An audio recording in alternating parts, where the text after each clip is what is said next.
Hello, चलिए आज की वीडियो में डिस्कस करते हैं ये सिंपल सा सम, बहुत ही इजी सम है। फिगर दिया हुआ है, इंफॉर्मेशन देख लेते हैं हमें क्या करना है। यहाँ पे बोला गया है angle ABC is equal to 75 degree, angle EDC is equal to 75 degree, मतलब दो एंगल्स के मेजर्स दिए गए हैं। और क्या पूछा, state which two triangles are similar. Okay, यहाँ पे कौन से दो ट्राइंगल सिमिलर हैं एंड बाय विच टेस्ट, कौन से टेस्ट से सिमिलर है। Also write the similarity of this two triangles, जो सिमिलैरिटी हमें लिखना है bye a proper 1-to-1 correspondence. हमें पता है जब ट्राइंगल सिमिलर होते हैं तो वर्टाइसेस का जो करस्पॉन्डेंस होता है उसके हिसाब से नाम लिखना होता है। ये तो हमने सीखा ही है, वीडियो देखा है ना जहां पे मैंने सिमिलैरिटी किया है, टेस्ट ऑफ सिमिलैरिटी किया है। अगर वो दोनों वीडियोस नहीं देखे तो जरूर देखना, उसका लिंक मैंने डिस्क्रिप्शन में दिया हुआ है। तो चलिए यहाँ पे सबसे पहले कौन से दो ट्राइंगल्स हैं। ट्राइंगल्स तो आप देखोगे दो ही ट्राइंगल्स दिखेंगे, एक है बड़ा ट्राइंगल ए बी सी और दूसरा ट्राइंगल है डी ई सी। तो हम इन दोनों ट्राइंगल्स को कंसीडर कर रहे हैं। अब इन दोनों ट्राइंगल्स को हम सिमिलर प्रूव कर सकते हैं क्या, देखते हैं इंफॉर्मेशन क्या है। अब बोलो कि दोनों ट्राइंगल में ट्राइंगल एबीसी में एंगल एबीसी की मेजर 75 है और दूसरे ट्राइंगल में एंगल ईडीसी की मेजर 75 है। दैट मींस हम इन दोनों एंगल्स को कॉन्ग्रुएंट लिख सकते हैं, angle ABC congruent to angle EDC लिख सकते हैं। ये तो हमें गिवन इंफॉर्मेशन से भी पता चल गया था। ये दोनों एंगल्स कॉन्ग्रुएंट क्यों है, बिकॉज दोनों के मेजर्स सेम है। हम लिख सकते हैं each is 75 degree.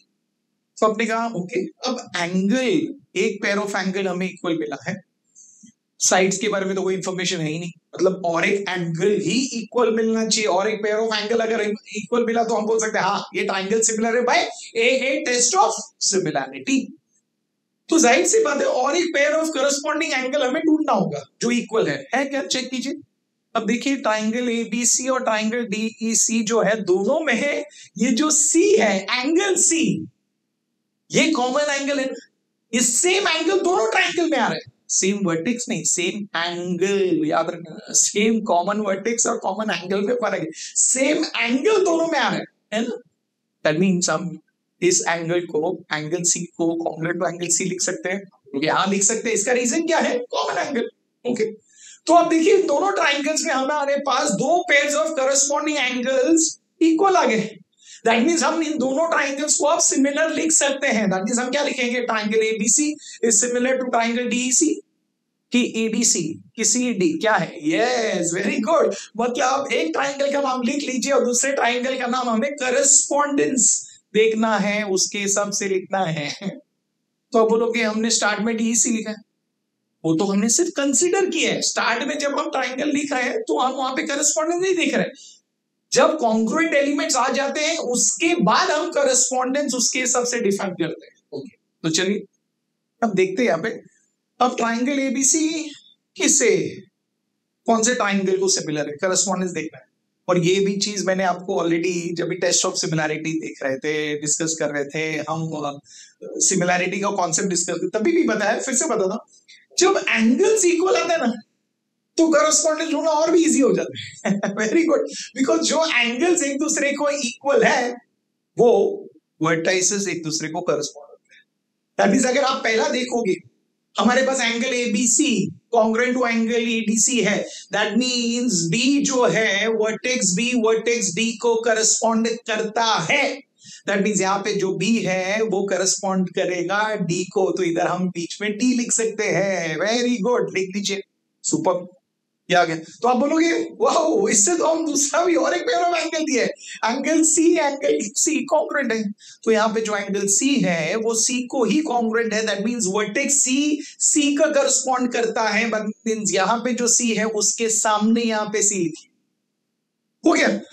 Wow, that means जो तीसरा वर्टेक्स है वो तो जो बचा हुआ वर्टेक्स है वही लिखना है। वेरी गुड, दैट मींस इस ट्रायंगल में डी हो गया, सी हो गया, कौन सा वर्टेक्स बचा हुआ है, ई, वो लिख लीजिए। दैट मींस हमें अब ये दोनों ट्रायंगल सिमिलर मिल गए, 1-to-1 करस्पॉन्डेंस भी समझ गया। और ये दोनों ट्रायंगल सिमिलर है कौन से टेस्ट से, हमें पता है by a test of similarity. ये हुआ ना सब। दैट मींस सिमिलैरिटी हम लिख लेते हैं, उसके बाद करस्पॉन्डेंस लिखना बहुत जरूरी है। और जब एंगल्स इक्वल होते हैं तो करस्पॉन्डेंस बहुत इजी हो जाता है। दो पेयर ऑफ एंगल इक्वल मिला, करस्पॉन्डेंस बहुत इजीली यहाँ पे मिल जाता है। Simple, very good. अब इतना ही इजी लगा है तो चलिए और एक सम देख लेते हैं, समझ लेते हैं और एक सम।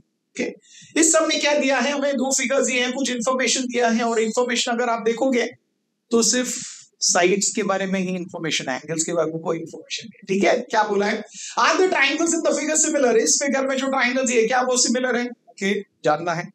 If yes by which test, अगर है तो कौन से टेस्ट से, और हमें ट्रायंगल जो भी लिखना है तो करस्पॉन्डेंस ध्यान में रखना है।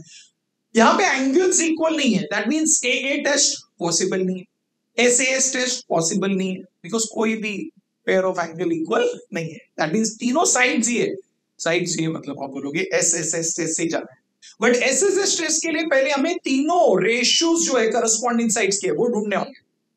तो अभी PQ का अगर मुझे रेशियो ढूंढना है तो PQ का रेशियो हम किसके साथ ले, LN के साथ ले, LN के साथ ले, MN के साथ ले, किसके साथ ले, करस्पॉन्डिंग देखना। यहाँ पे तो फिगर एक जैसा दिख रहा तो आप समझ पा रहे हो, बट अगर इस फिगर का मैं ओरिएंटेशन चेंज कर दूं अलग तरीके से तो कंफ्यूज हो जाओगे। तो ये कंफ्यूजन नहीं होना चाहिए, तो मैं सिंपल एक तरीका बता दूं। ओके, बहुत ही इजी तरीका है, बहुत ही इजी ट्रिक है, याद रखना। इस तरीके से आप रेशियोज किसका ढूंढना है वो बहुत इजीली समझ जाओगे। क्या करना है, इस ट्राइंगल में सबसे छोटा साइड जो है दैट मींस स्मॉलेस्ट साइड ले लीजिए। ओके, इसमें स्मॉलेस्ट साइड कौन सा है, 6 है, 8 है, 10 है, मतलब 6 है, मतलब PQ है। Very good. ऐसे ही इसमें भी स्मॉलेस्ट साइड देखिए, 3 है, 4 है, 5 है, मतलब 3 है, दैट मींस LM है। वेरी गुड, स्मॉलेस्ट साइड का स्मॉलेस्ट साइड के साथ रेशियो कर लीजिए। तो पहला अगर हम ये ट्रायंगल ले रहे हैं दूसरा ये आए, तो इसका smallest side upon smallest side that means PQ upon LM कर लीजिए। Very good. तो PQ अपॉन LM मतलब उसका वैल्यू लिख लीजिए, दैट इज 6/3। 6/3 मतलब आप बोलोगे 3 1 जा 3 2 जा, दैट मींस हमें रेशियो क्या आया है 2/1। इसे मार्क कर दीजिए, रिजल्ट नंबर 1, फर्स्ट रेशियो हमने फाइंड कर लिया। अगर हमने स्मॉलेस्ट बाय स्मॉलेस्ट किया है तो नेक्स्ट क्या करना है, वेरी गुड, वेरी गुड, सही सोच रहे हो, क्या आएगा लार्जेस्ट बाय लार्जेस्ट, सही सोच रहे हो। तो लार्जेस्ट यहाँ पे PR है और यहाँ पे लार्जेस्ट क्या है L। आप ध्यान में ये रखना, हमने इस ट्राइंगल को पहले कंसीडर किया है उसके बाद ये ले रहे हैं, तो वही ऑर्डर मेंटेन करना। दैट मींस यहाँ का लार्जेस्ट अपॉन उसका लार्जेस्ट, सेकेंड रेशियो उसका लार्जेस्ट अपॉन ये मत करना, तो गलत हो जाएगा। ओके, तो ऑर्डर एक बार हमने डिफाइन कर लिया है, फर्स्ट ये ट्राइंगल, दूसरा ये ट्राइंगल, वैसा कर लीजिए। या तो स्टार्ट से आप इस ट्राइंगल को पहले लीजिए न्यूमरेटर में, इसको डिनोमिनेटर में रखें तो भी सही है राइट। तो हम क्या करेंगे अभी, लार्जेस्ट बाय लार्जेस्ट मतलब PR अपॉन LN, तो PR अपॉन LN लिखते हैं, वो कितना है 10/5। Okay, very good. अब कैंसिलेशन होगा तो हाँ होगा ना, कैसे कैंसिलेशन होगा, दैट इज 5 1 जा 5 2 जा, दैट मींस रेशियो क्या आया हमें 2/1, रेशियो इज 2/1, दैट मींस ये हो गया हमारा रिजल्ट नंबर 2। आप बोलोगे हमने दो रेशियोस फाइंड कर लिए, वेरी गुड। अब तीसरा रेशियो फाइंड करना है, लार्जेस्ट लार्जेस्ट हो गया, स्मॉलेस्ट स्मॉलेस्ट हो गया। अब क्या करोगे, जो बचा हुआ है रिमेनिंग, तो यहाँ पे रिमेनिंग साइड कौन सा है QR है, और यहाँ पे क्या है MN, तो हम क्या करेंगे QR अपॉन MN करेंगे, that is nothing but 8/4। Very good. Result क्या आएगा, रेशियो क्या आएगा, लोएस्ट फॉर्म क्या आएगा, 4 1 जा 4 2 जा, दैट मींस हमें रेशियो आया 2/1, दैट मींस हमें रेशियोस इक्वल आ गए, तीनों रेशियोस इक्वल आ गए। दैट मींस हम क्या लिख सकते हैं कि इन दोनों ट्रायंगल में ये तीनों रेशियोस इक्वल है, तो लिख लीजिए तीनों रेशियोस इक्वल है। और तीनों रेशियोस इक्वल है हमें कहां से पता चला, हमें पता चला फ्रॉम 1 2 and 3। अब रेशियोस अगर इक्वल है तो जाहिर सी बात है दोनों ट्रायंगल्स एक दूसरे को सिमिलर है, और हमें टेस्ट भी समझ गया। कौन सा टेस्ट है, हमें टेस्ट पता है, by SSS test of similarity. Very good. तो हम लिखेंगे बट हमें पता है ना करस्पॉन्डेंस जोड़ना इंपॉर्टेंट। अब करस्पॉन्डेंस लिखने के लिए बहुत इंपॉर्टेंट है, एंगल जब होता है हमें पता है जो एंगल्स कॉन्ग्रुएंट है वो वर्टेक्स करस्पॉन्डेंस। अब यहाँ पे तो एंगल्स है ही नहीं, तो एक भी करस्पॉन्डेंस हमें पता नहीं, तो ये कैसे ढूंढना, सिंपल है, फिगर मत देखिए, don't see the figure, figure देखने की जरूरत ही नहीं, सिर्फ जो रेशियोस आपने इक्वल लिखे उस रेशियोस पे जाइए। चलिए फर्स्ट रेशियो पे जाइए, PQ अपॉन LN लिखा है, आपको पता है ट्राइंगल, एक ट्राइंगल है PQR, तो PQ एंड R ये तीन वर्टाइसेस है, तो यहाँ पे PQ है, तो कौन सा वर्टेक्स मिसिंग है वो याद रखिए R।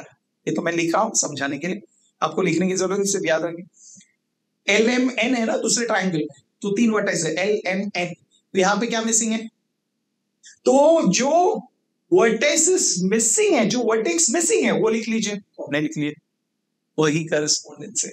मतलब R करस्पॉन्ड करता है N के साथ, R करस्पॉन्ड करता है N के साथ, तो यहाँ पे जहां पे R है वहां पे उसके सामने लिखिए N। Very good. तो आप बोलोगे ऐसे ही करना है तो आप आगे कर लोगे, तो चलिए सेकेंड रेशियो में जाइए, तो न्यूमरेटर में देखिए क्यू आर है, दैट मींस कौन सा वर्टेक्स मिसिंग है, पी। नीचे देखिए डिनोमिनेटर में एन और एन है, कौन सा वर्टेक्स मिसिंग है, एल। मिसिंग वर्टेक्स हमने लिख दिया है, दैट मींस पी किसको करस्पॉन्ड कर रहा है, एल के साथ। दैट मींस पी के सामने लिखिए एल।